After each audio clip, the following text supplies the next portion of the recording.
اسفندیار ولی خان افغان ولسمشر محمد اشرف غني ته په زغرده د بریا مبارکي وویلې او پر عبدالله او عمران خان یې اور بل کړ.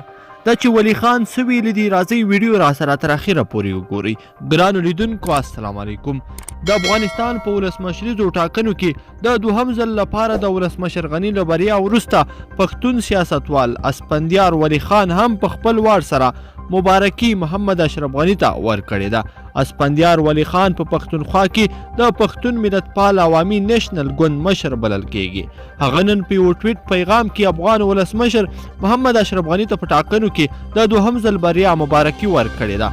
اسفندیار ولی خان په ټویټ پیغام کې ویلي دي چې افغان ولسمشر ډاکټر محمد اشرف غني ته په دویم ځل د افغانستان د ولسمشرۍ ګټلو مبارکي وایم. اسفندیار ولی خان په ټویټ پیغام کې زیاتوي چې دا د دې خاورې او د ولس د خپلواکۍ جمهوریت او امن لپاره لوی زیری دی. هغه د افغان ولس ستاینه هم کړې ده چې په دومره ستونزو کې خپل مشر په جمهوري توګه وټاکه چې دا د افغانستان د ولس لپاره هم د ډاډ وړ خبر دی.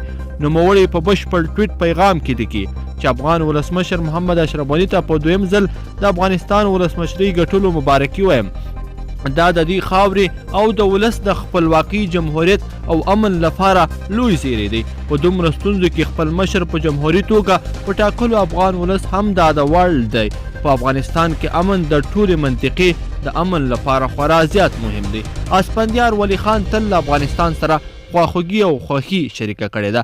هغه په افغانستان کې د امن راوستلو لپاره هم تل هڅې کړې دي. له اسفندیار وړاندې ګڼو پښتنو سیاستوالو د پی ټی ایم غړو محسن داوړ، علي وزیر، ثنا اعجاز، وړانګه لوڼۍ او ګڼو نورو هم افغان ولسمشر ته د بریا مبارکي ورکړې ده. له پښتنو سیاستوالو ترڅنګ د بهرنیو هیوادونو له ډلې د هند او کویټ هیوادونو مشرانو، لومړیو وزیرانو ترڅنګ اروپایي اتحادیې هم ولسمشر غني ته په انتخاباتو کې د بریا مبارکي ورکړې ده.